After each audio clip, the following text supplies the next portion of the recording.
de Dieu, le miséricordieux. Louange à Dieu, Seigneur de l'univers. Chers frères et bien-aimés, je vous adresse mes salutations. J'ai voulu que la conclusion de ce programme en plusieurs épisodes soit le résultat et l'objectif final, une compréhension globale de l'islam. Et ne pensez pas que cela soit une chose facile. C'est pourquoi je demande aux spectateurs de mettre de côté toutes ces idées préconçues et de venir à moi purifiées de toute conception préalable. Et nous voulons interroger le livre de Dieu, exalté soit-il, afin de connaître la véritable signification de la religion de l'islam. Commençons d'abord par nous arrêter sur le mot religion. Que signifie le mot religion d'un? À vous votre religion et à moi la mienne. Ici, le discours est adressé par le prophète, paix et salut sur lui aux mécréants. Dit, ô vous les mécréants, je n'adore pas ce que vous adorez. Et vous n'êtes pas adorateurs de ce que j'adore. Et je ne suis pas adorateur de ce que vous adorez. Et vous n'êtes pas adorateurs de ce que j'adore. À vous votre religion et à moi la mienne. Question, les mécréants ont-ils une religion? Mais aujourd'hui, quelqu'un pourrait te dire, mon frère, cette personne n'a pas de religion. Et en effet, il y a des gens qui n'ont pas de religion. Mais alors, les mécréants ont-ils une religion? Oui, ils ont une religion. Le Coran l'a confirmé en disant, à vous votre religion et à moi la mienne. Eh bien, dans la sourate Youssouf, il est dit, il n'aurait pas pu prendre son frère selon la religion du roi. Le roi, bravo, il avait donc une religion. Donc le concept de religion. Laissons de côté le mot islam pour l'instant. Nous voulons clarifier le concept de religion. Et lorsque tu veux clarifier un terme dans le Coran, il y a une règle importante, mes amis. Lorsque tu veux clarifier un terme dans le Coran, tu as deux options.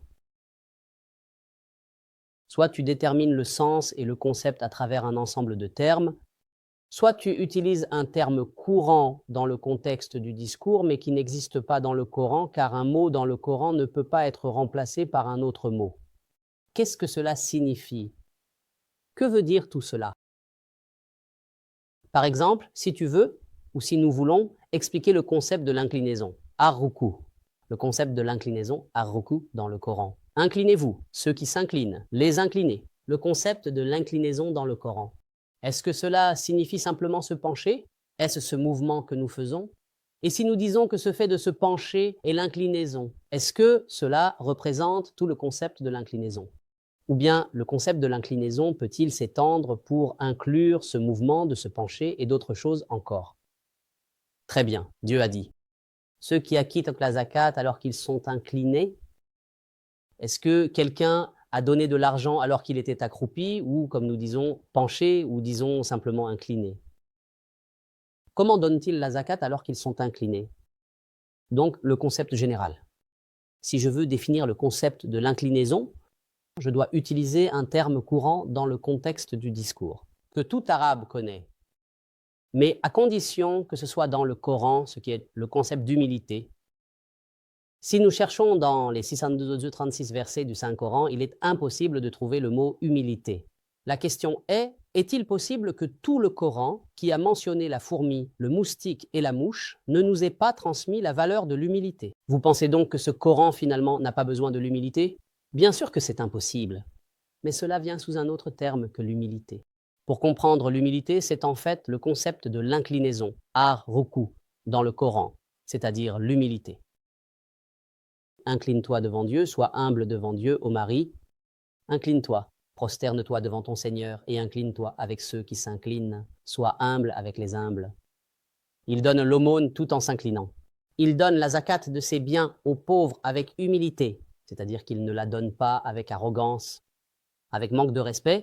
Pourquoi? Parce qu'il sait que cet argent, l'argent de la zakat, ne lui appartient pas vraiment. Et dans leurs biens, il y a un droit déterminé pour le mendiant. Cet argent est en réalité le droit du mendiant et du nécessiteux. Par conséquent, tu verses ta zakat avec humilité, comme si tu voulais rembourser une dette que tu avais. Tu ne verses pas ta zakat avec impolitesse. C'est ça le concept d'humilité. Donc dans le Coran, on ne trouve pas le concept de générosité. Est-il possible que le Coran n'appelle pas à la générosité?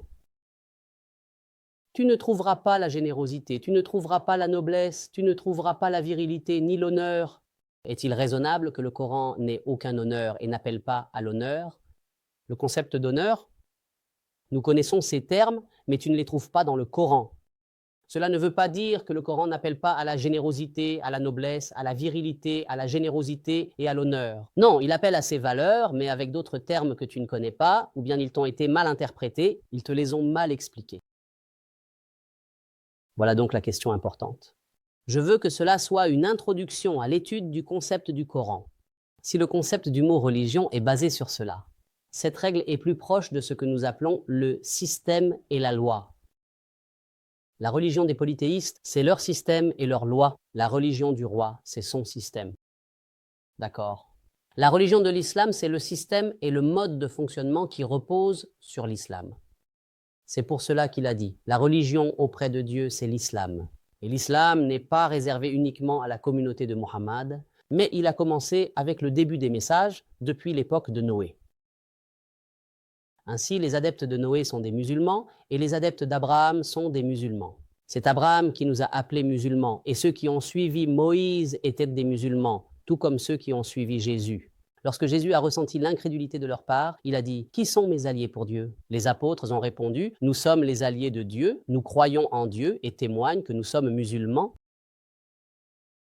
Ceux qui ont suivi Muhammad sont les croyants musulmans ou les musulmans croyants. Nous avons deux caractéristiques. Nous avons deux parts de la miséricorde de Dieu, le Très-Haut.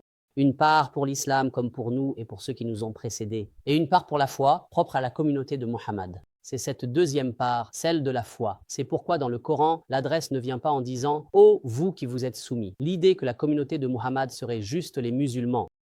Ceux-là sont les chrétiens et nous ne serions que les musulmans. Ce discours n'a rien à voir avec le Coran, sinon l'adresse dans le Coran serait venue en disant « Ô vous qui vous êtes soumis ». Mais il n'existe aucun verset qui dit « Ô vous qui vous êtes soumis ». Lorsque vous vous levez pour la prière, il est dit « Ô vous qui croyez ».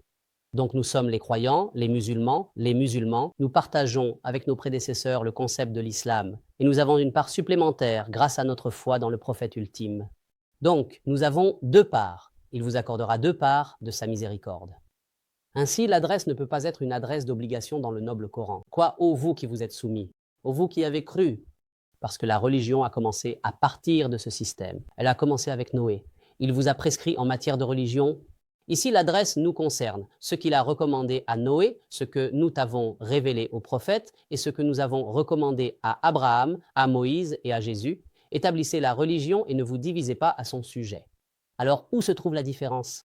La différence qui est apparue au fil de la progression des messages dans l'histoire concerne la loi et la voie, c'est-à-dire le besoin qui nous distingue des adeptes de Jésus, de Moïse, de la part d'Ibrahim, de Noé, c'est la législation.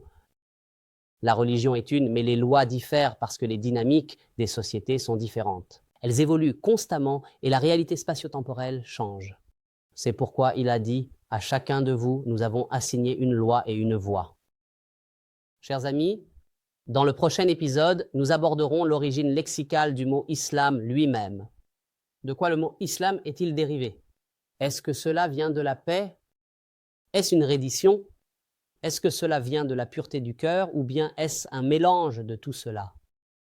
C'est ce que nous découvrirons, si Dieu le veut, par sa volonté et sa puissance dans le prochain épisode.